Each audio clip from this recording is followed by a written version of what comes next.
सबसे बड़ा धन। गांव के एक छोटे से परिवार में राजू नाम का लड़का रहता था। वह बहुत मेहनती था, लेकिन हमेशा सोचता था कि अगर उसके पास बहुत सारा पैसा होता तो वह दुनिया का सबसे खुशहाल इंसान बन जाता। एक दिन उसने गांव के सबसे अमीर आदमी सेठ धनराज को देखा। सेठ के पास बड़ी हवेली, नौकर चाकर, गाड़ियां, सब कुछ था। राजू सोचने लगा, काश मैं भी इतना अमीर होता। एक दिन राजू जंगल में लकड़ियां काटने गया। वहां उसे एक रहस्यमयी साधु मिले। उन्होंने कहा, बेटा, मैं तुम्हें एक वरदान दे सकता हूँ।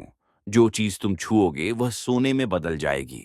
राजू बहुत खुश हुआ और तुरंत सहमति दे दी।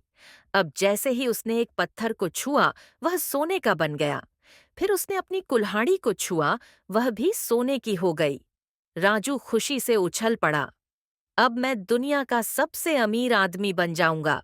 राजू दौड़ता हुआ घर पहुंचा और उसने अपनी लकड़ी की कुर्सी, मेज और दरवाजे को छूकर सोने में बदल दिया। गांव के लोग भी यह देखकर चकित थे। राजू खुद को सबसे भाग्यशाली इंसान समझ रहा था। थोड़ी देर बाद उसकी छोटी बहन गुड़िया उसके पास आई और बोली, भैया, मुझे भूख लगी है। राजू प्यार से उसे गोद में उठाने लगा, लेकिन जैसे ही उसने उसे छुआ, वह भी सोने की मूर्ति में बदल गई। राजू सदमे में था। वह रोने लगा, मैंने क्या कर दिया? मेरे पास सोना तो है, लेकिन मेरी बहन नहीं। अब उसे एहसास हुआ कि धन सबसे बड़ी चीज नहीं, बल्कि प्यार और परिवार ही असली खुशी है। राजू भागता हुआ साधु के पास गया और हाथ जोड़कर बोला। मुझे मेरा वरदान नहीं चाहिए।